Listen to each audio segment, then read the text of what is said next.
Warning, this podcast contains blasphemy, heresy, and profanity. Proceed at your own risk. Say no prayers for me, 'cause I'm exactly where I want to be. Yeah, I'm a sinner through and through, and I'll be waiting in hell for you.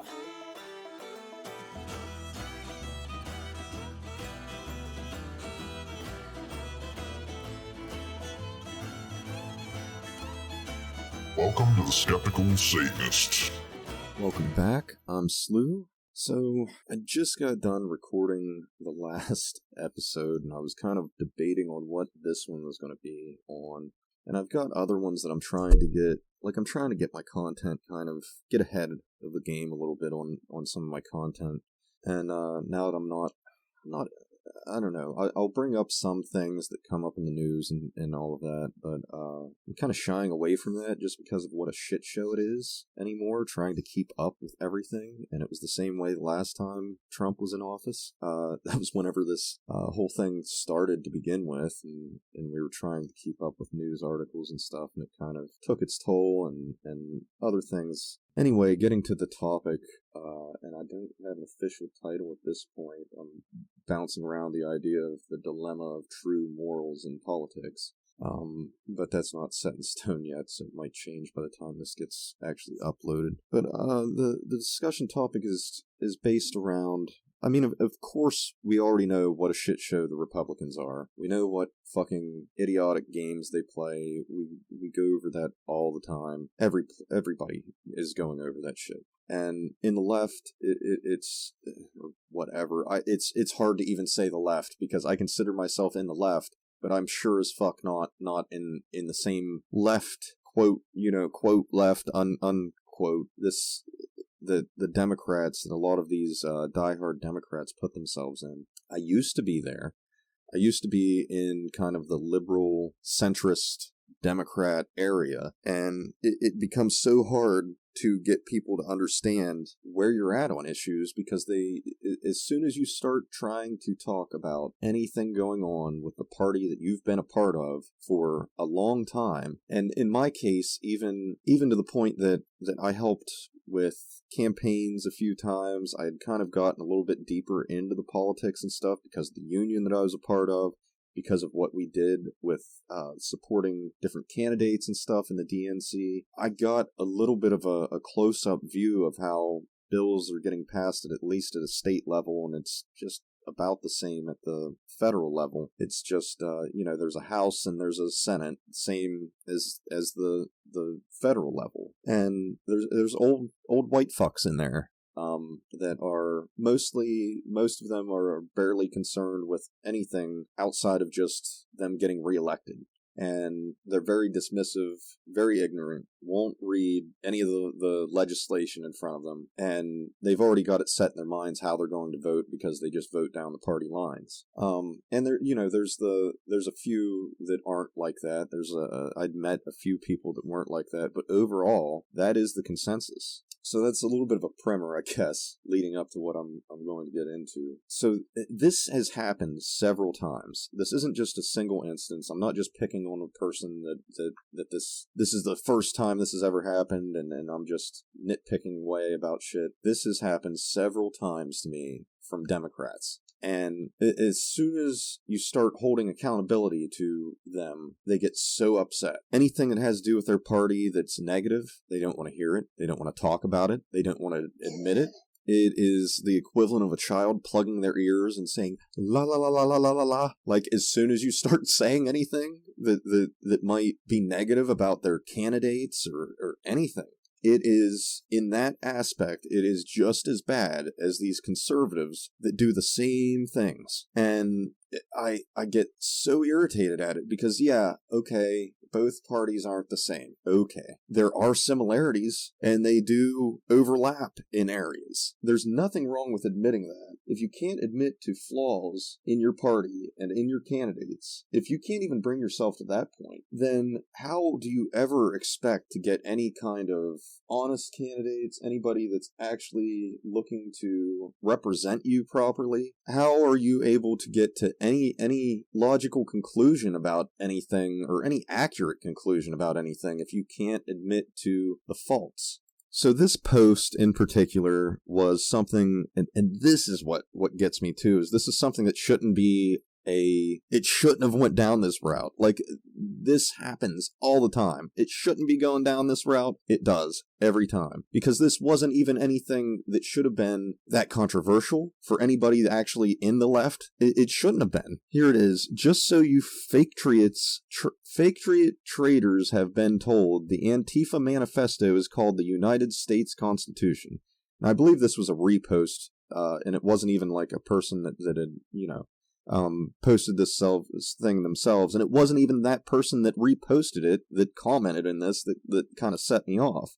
But the comment that I made was, not really. You might want to look up Jason Stanley, who is a professor that has talks on fascism, who teaches on this subject, who has written several books on the subject, who has actually has Jewish heritage behind him that backs all of this up.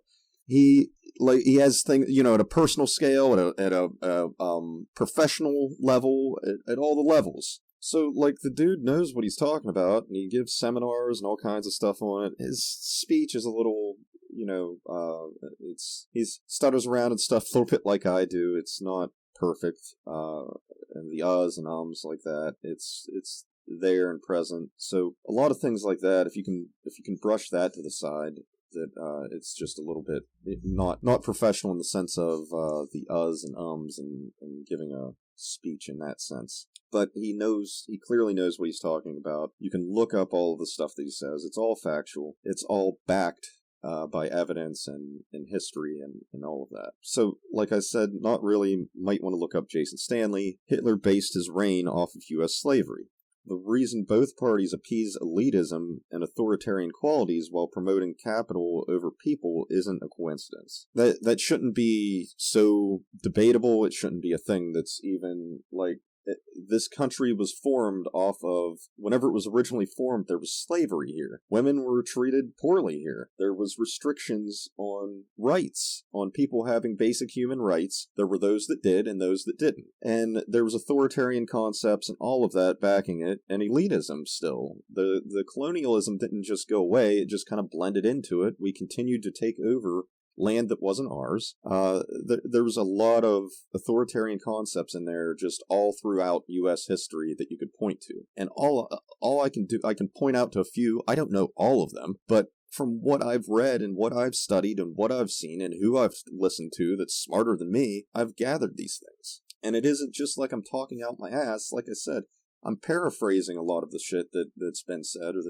but it can easily be looked up. I'm not just talking shit. I'm not just a Trump supporter fucking running my mouth and making shit up. But that is what these types of Democrats that I refer to as liberals will do constantly over something as simple as this. So the reply I get, I don't want to keep going back and forth with the reply and this reply and that reply and make this into a whole thing like that. I kind of want to abbreviate some of that. But I do want to list the initial reply out. So, in response is this. Except there is only one party actively enabling authoritarianism, and coincidentally, that same party are licking the boots of billionaires.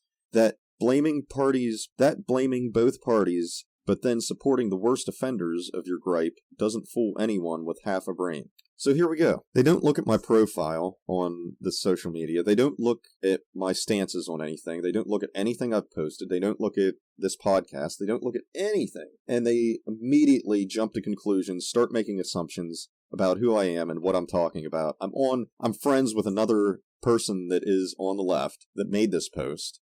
Obviously, this person isn't keeping a bunch of conservatives and shit around on his posts. I've made several comments on this person's post before. It's just insane.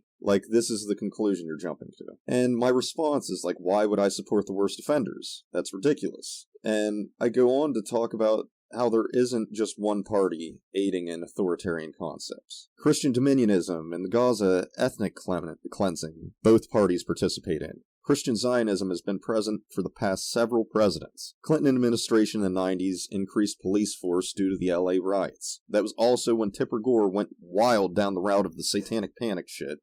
and trying to put restrictions on music lyrics and claiming bands like Twisted Sister were writing satanic lyrics and were corrupting the youth. Which ended up being, like, one of the songs was by Dee Snider that actually wrote the fucking thing, or one of his bandmates wrote the fucking thing, and he was there and he understood that it was like, they were trying to make something sexual that was about having a tooth removed and being depressed or some shit. Like, it had nothing to do with Satanism or fucking rape or whatever crazy shit they went down the path of. And this is shit you can look up. Like, you can look up this trial. It went to court and stuff. It went in front of the House or the Senate. And Tipper Gore was there with Al Gore talking about this shit. And Dee Snider gave, like, this great speech about it. He dressed up I don't think he was dressed up in the full garb or anything, but he was in, like, the fucking jeans and shirt, and he has sunglasses on and shit, and he comes in, he, like, just pulls out this piece of paper from his pocket and starts giving this speech that was, like, really well thought out and everything, and went into all of the details of why they were wrong about this and why they shouldn't be infringing upon the freedom of speech that they have. So, you've got all of that happened during the 90s with Clinton, and then you've got, like, Obama and his administration, and how the black community was upset over him passing legislation that went along with the Patriot Act and made search and seizure easier with no probable cause, and the fact that he did little to help the community overall.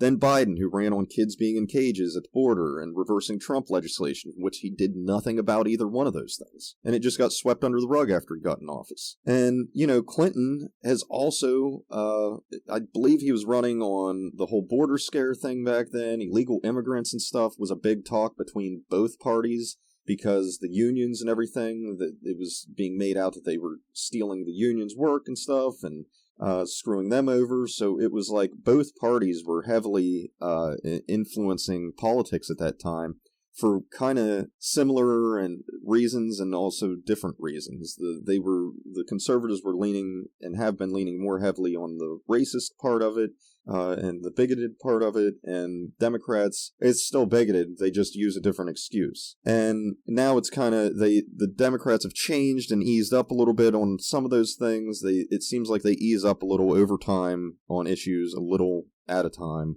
but they never actually do anything directly to help change all of that. They barely do anything. They do the bare minimum, things that are going to get reversed by the next Republican that gets in office. And they typically will, like, negotiate with these bigots over this legislation and stuff, and still let it get passed through, but it's just a little bit less offensive or whatever. Or they got one thing put in that they wanted, so it's fine for them because they don't really care. And, they did this shit constantly, and they called it working across the aisle. They bragged about it during the Clinton administration. And Biden was part of that administration, and Biden has a black eye over all of the shit that he had went through in the 90s. There was like a sexual abuse allegation where this woman was, I can't remember now, raped, or if it was in the job or whatever, but Biden made things harder on her while she was going through all that, and he apologized later on, but it's like, it's already been done, it's already there, and this was the candidate that they decided to choose to run. This is who they chose for a vice president, this was who they chose to put up for president after Hillary failed, and this was who we got. And people get sick of seeing that same shit happen over and over and over again. Like, the Clintons already had a black eye from the shit I just mentioned. Biden already had a black eye from the shit that I'd mentioned. And, Kamala wasn't a great selection after they ran this geriatric dumb fuck into the ground trying to get him to go up and go against Trump. Like, he got so sidetracked, he's fucking, like, talking about golf scores and things and getting pissed over that rather than any of the real issues at hand. Like, he just chased after the shit just like Trump wanted him to. He played right into his hand, which is crazy because Trump isn't that fucking intelligent. The shit coming out of his mouth is not that intelligent. It shouldn't have been that difficult of a fucking debate. So then, just a few months before the election, they decide to run Kamala then. Finally. But Kamala already has a black eye from being so already involved with authoritarian concepts and shit from the level that she was at, and even though she wasn't an actual cop, like, she kind of assisted with shit that the cops were involved with, so it's kind of like a lot of minorities aren't crazy about being on board with her. And she did very little to actually make it out like she was doing anything to reform all of that stuff. There was no real change that she was running on. She was kind of pandering to the boomer crowd, and it's like they act the whole time, they act like any big change is out of the question because they have to pander to all of these other people that they think are going to vote for their party. And you might scoop up a handful of people that are on the border of things, but who are you actually pandering to? Bigots? It's bigots. Every time it's bigots. Why would you do that? You do that, and then at the same time you run your mouth on the other side of the aisle saying, well, we're for the LGBTQ community. We're for the minorities. We're doing How can you do both of those things? How can you try to pander to bigots to vote for you? You're so worried about getting the bigots to vote for you, and then on the other end, you don't want the bigots to hurt these people, but you're going to keep taking their votes. It doesn't add up. And then the legislation on top of it that doesn't ever get passed or doesn't ever go anywhere, that doesn't add up either. And then how you keep allowing shit to go through, and you never call your party out on it. You can none of them hold their own party accountable. And, that didn't even like, I even brought up how Clintons were, like, from the things we have gotten released from the Epstein files and shit, what has been released has shown Clinton plastered all over the fucking thing where he had been to the island along with Trump. There were other Democrats in there at the fucking Epstein Island. So, like, that ain't a great fucking candidate to be running for that reason either. But the DNC don't fucking care. They'll just make up excuses and shit and still try to run them. And then people like these liberals they don't give a fuck either. They act like they do as long as it's the other party doing it. It's so much tribalism that it is infuriating. So you are so far left, you hate everyone. I bet you expect the Dems to bow down to your demands, though, rather than Republicans. Why is that exactly? What fucking demands? Don't run pedophiles and don't run people that aren't going to make change? Don't run bigots? Don't run pedophiles? Don't run people that are going to pander to those two people? Those two audiences? Like, what the fuck is so extreme about that? How can you make that out to be extreme viewpoints? Like, these aren't extreme things. All the things that the far left, people consider the far left, like me, want, which we aren't even that far left on shit. It is just, we want universal health care. We want people to be treated equally. We want equal access to things that these rich assholes keep making it out like they are, like there's all these luxuries that poor people are undeserving of, and they're just basic fucking necessities. Everybody gets sick. Everybody should have access to health care. Everybody should be equal in that sense of being able to get equal treatment, equal care, and it shouldn't be, if it is the equivalent of buying a pack of gum for the richest CEO out there that is thieving wages from people constantly, then it shouldn't be any more than that for the poorest person to be able to get. And it could be attached to inflation, it could be attached to CEO wages, because I really do think that that's just about all that this inflation thing boils down to. Because when you look at CEO wages going up 300%, like 300 times or 3,000% more than the working class wages. It's been a while since I looked it up, but it's like a ridiculous fucking amount of wage gap there. To where, like, people like Trump make the price of a fucking car in a day, $30,000 a day, to just do nothing. To just shove their money places, let other people do shit, do the work for them, and if it doesn't turn out, then they can just fucking abandon it, cut their losses, file bankruptcy, and they've got 6 other things they got their hands in, so they can do that, they can keep doing that. And they'll still never lose anything, but they can keep fucking acting like they aren't making enough of profit, and that they are losing things, and they'll just make it's constant games. But again, like, what legislation have any of the Democrats tried to put into place to stop this shit from happening? Have they tied CEO wages to the working class wages? The workers? No. Have they tried to tax the rich more and redistribute the wealth through stimulus? They've passed stimulus bills without taxing the rich more and redistributing wealth. So they do these little half steps that are temporary band-aids, and then we're still back in the same position we started in. We got the ACA, right? But that's still relying on insurance companies. So why would you pay insurance companies? Why would our government outsource something to an insurance company that they could do themselves and cut out the middleman and all of it? It's still capitalist-based. They still want capitalism. They still want the rich people to be rich and to make money. They don't want to piss off the CEOs of all these insurance companies. They want to work with them. And I have heard these same excuses, these same arguments from way too many people that act like they're more educated than these Republicans and make fun of them all the time and act like they're just so much above them or whatever. And it's like, how do you hold this amount of logic and reasoning just for those things, and then when it comes to your own thoughts and your own assertions and things, you don't apply those same tools? Here's the next response. I'm going to focus more just on his responses and summarize my shit, because it's just, there's too much. I tried to educate somebody that has no interest in being educated. He has no interest in being an honest person with himself and with the things going on in his own party. So here it is. I know your type. You probably hated Hillary and wanted Bernie to get the nomination over her. Am I right? I didn't give a fuck who the fuck got in. I didn't care what affiliation they had, I didn't want a Republican in because they all basically stay so close to party lines that there is no budging with them. Like I said, we already recognize that. We already recognize the flaws of Republicans. It should be pretty obvious. They're fascists.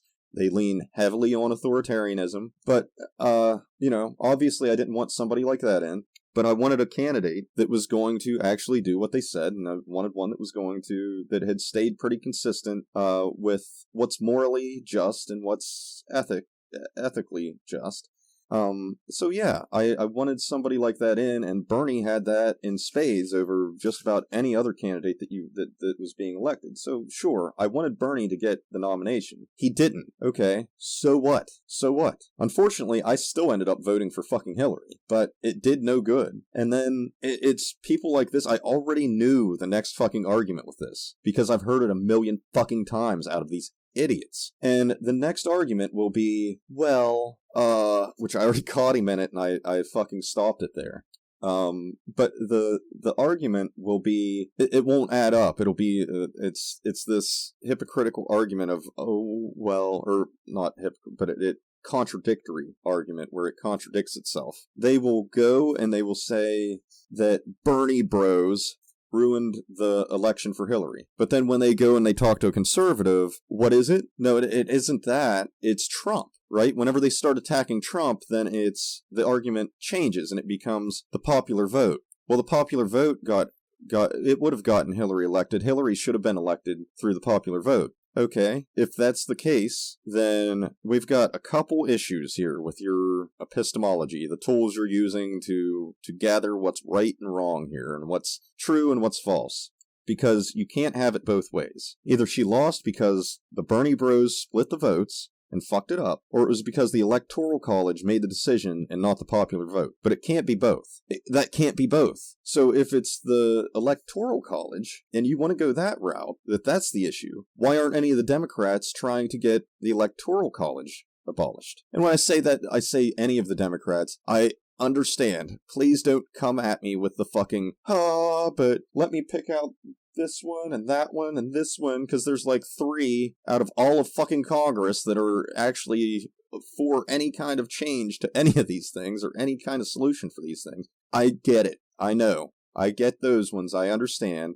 I understand Bernie puts himself in puts a D on his fucking shit, and whenever it's election season, I get that I believe he's still kept the Democrat tag with him, but he is, by and large, he has stayed an independent because he is so far left of these right-of-center Democrats, the liberals, that he isn't in the same ball field. He's not in the same ball game. He's in a different ball game than them. So, like, I get that there's a handful, but it's not enough. And those ones should be doing more to hold the rest of them accountable. Bernie and Elizabeth Warren, they at least somewhat will speak up for those things and kind of hold accountability on both sides of the aisle. But there's very few other than them. Maybe Ocasio-Cortez. But, yeah, how do people hold these thoughts? Like, there's so much compartmentalization going on in their heads to keep everything in their nice, neat little boxes of things that don't make sense whenever they're together. It is just insane. Like,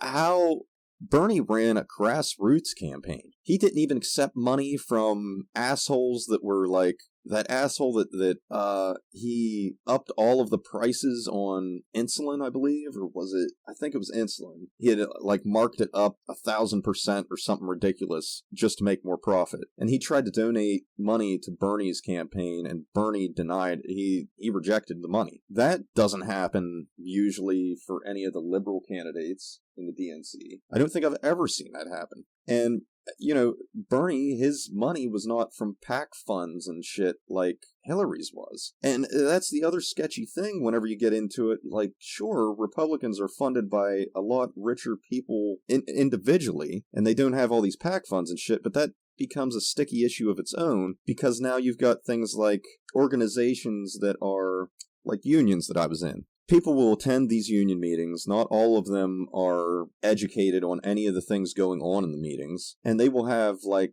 funds set up to go towards political candidates. And they'll call them PAC funds, target money, or whatever, and they will aim it towards certain candidates, and it's usually the ones already within the party that they've accepted. So if not all unions do things in their best interest, but say that one union, whether they've chosen Republican or Democrat, they go right down party lines and who's already been decided to be in those races, and they'll push it.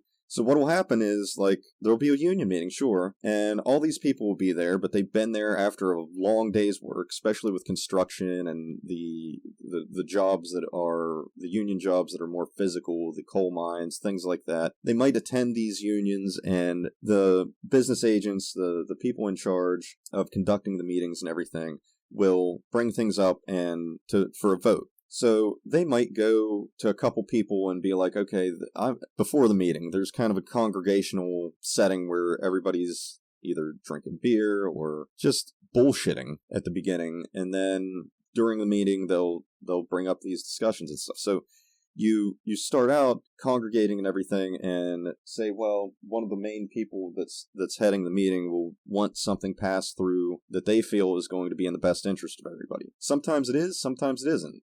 You've got like just a handful of people there deciding whether it is or isn't for everybody. So then they go and they'll be like, well, hey John, I'm bringing this up for a vote. Could you bring it up? Could you bring up the motion? Because the people running it can't bring the motions up.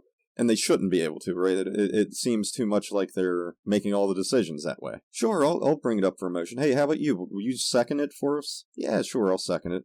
It's just going to be a quick thing. We'll just pass through. And if you know anything about, like, the human brain, the way it works, it's kind of this thing where people, whenever you do shit like this, and then they say, okay, everybody that agrees, say aye, everybody that doesn't want it to pass, say nay. Ayes have it. There's this thing humans do. To feel like there's still a part of their little community and stuff, they will go along with things. They will go along with the crowd. If the majority's doing it, they'll do it. And especially when they're in this kind of, like I said, they've worked all day, they're ready to get this meeting over with and get home to the house and drink some, or go to the bar and drink a few more beers and bullshit with people and relax. Because who wants to do more fucking work or more thinking and shit after all day of doing it? Might have been a 10-hour shift that day, might have been 12 hours or something, and there they are at the meeting. So you get a lot of shit like that where it's just kind of not directly being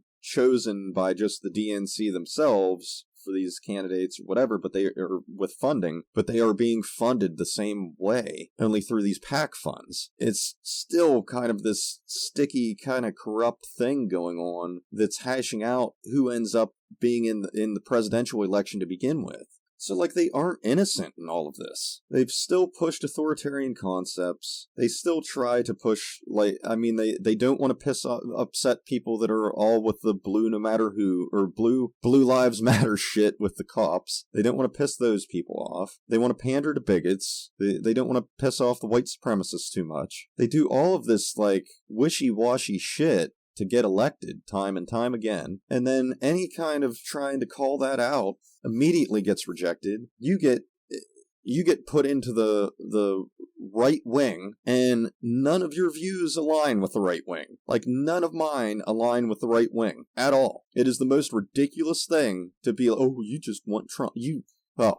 What about Trump? You want to get him elected then, huh? They create a false dichotomy, which means you're taking several options because there's independents, there's other people running other than just Trump and Hillary, right? You could write in, there's other options other than just the two candidates. And there's nothing in any of our laws or legislation or anything that says that we have to have two candidates. So, like, from the get-go, it is just like one law. The false dichotomy thing keeps being brought up again and again and again and again. They keep hammering it home.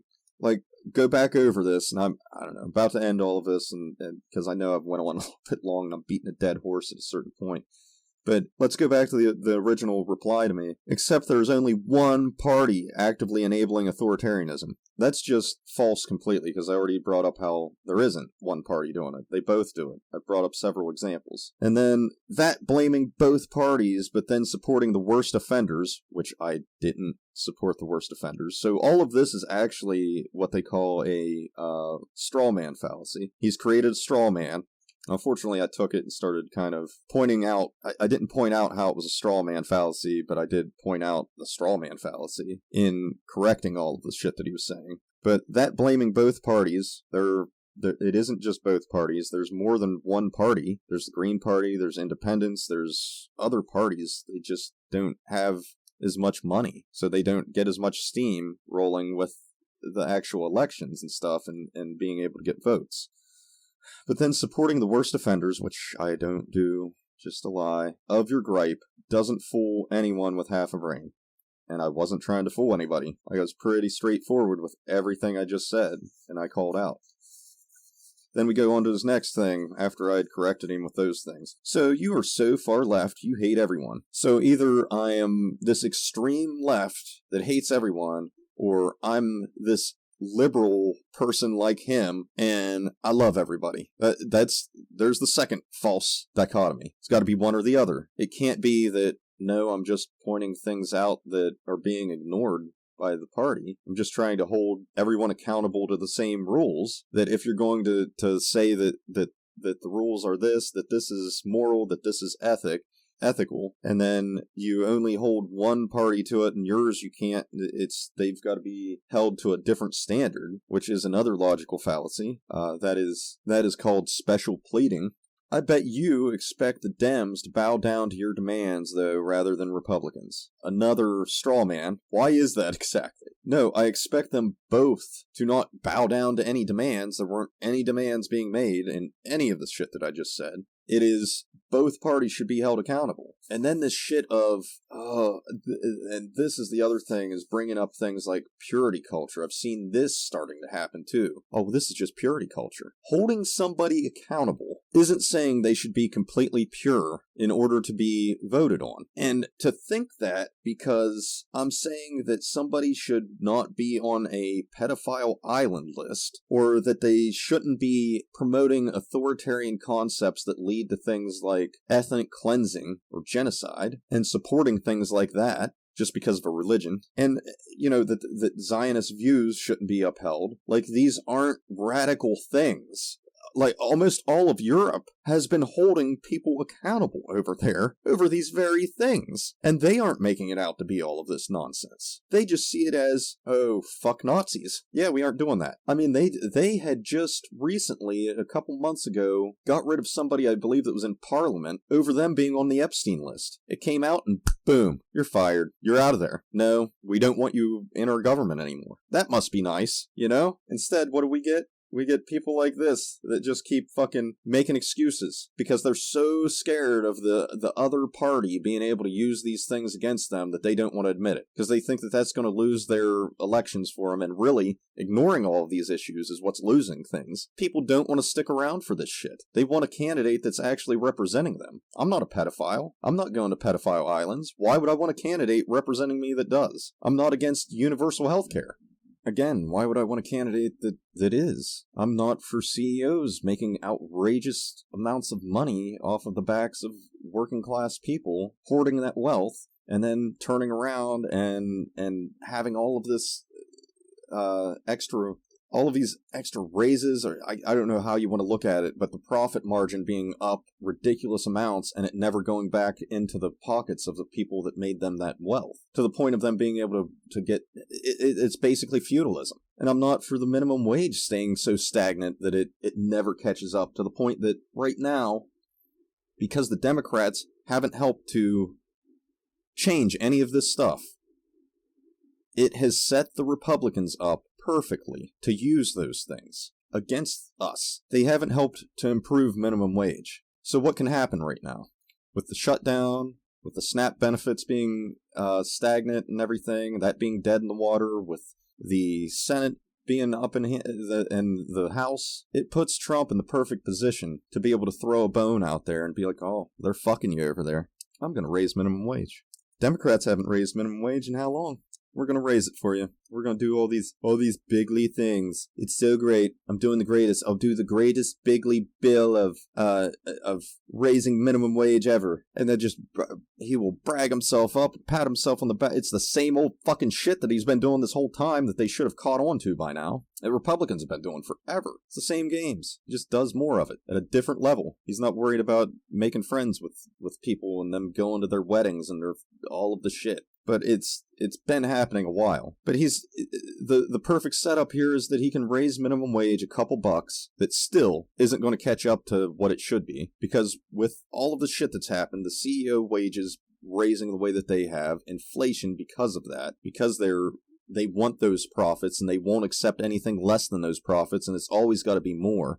But yet they aren't paying their employees anymore. It isn't the employees' wages then that's causing it. It's the wage theft of them never increasing minimum wage or never increasing the wages of their employees as their wages are going up constantly. The money's going somewhere. It's going straight into their pockets. So you've got all of that wage theft going on and everything, and now it's to the point where our minimum wage is a little over $7 an hour, and if it would have caught up with inflation from the time that minimum wage was established until today, if it were to stay equal to then, and the spending power back then and all of that, we would be over $30 an hour right now for minimum wage. That's flipping burger wages that people love to fucking talk about. Oh, they shouldn't be making $15 an hour to flip burgers. I'm out here busting my ass doing this and that.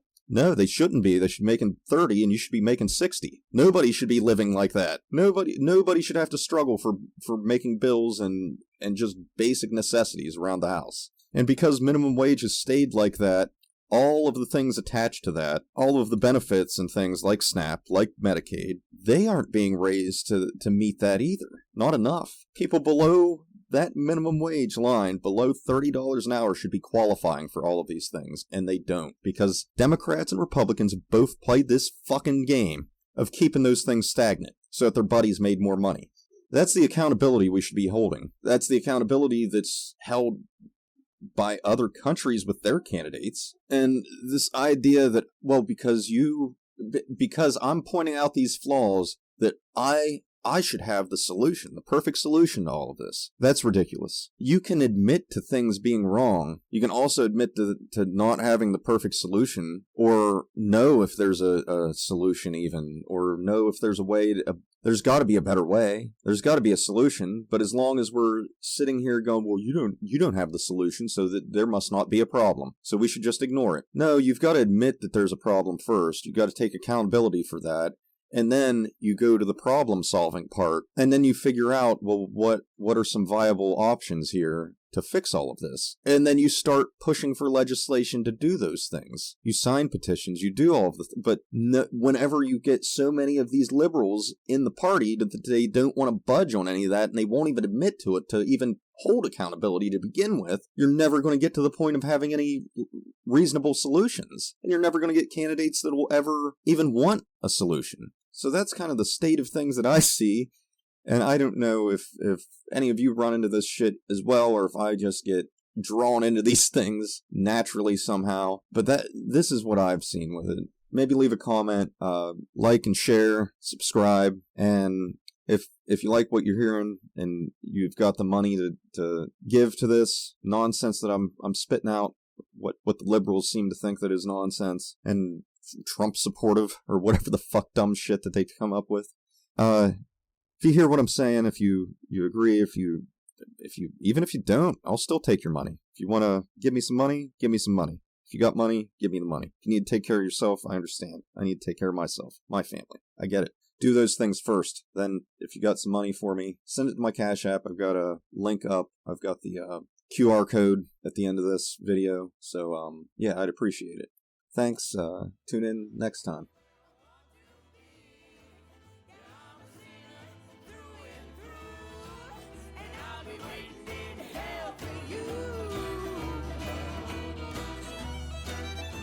The music is by Bridge City Sinners, Through and Through. You can find them on Spotify at bridgecitysinners.com and YouTube and just about everywhere else you can find musical content. Keep up to date with The Skeptical Satanist on our YouTube channel and our Facebook page.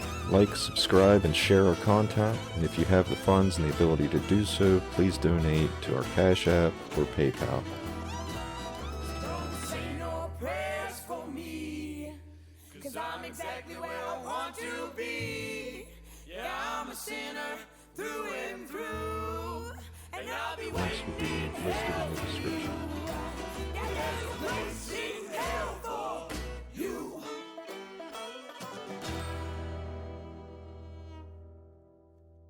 Hail Satan, and hail yourselves.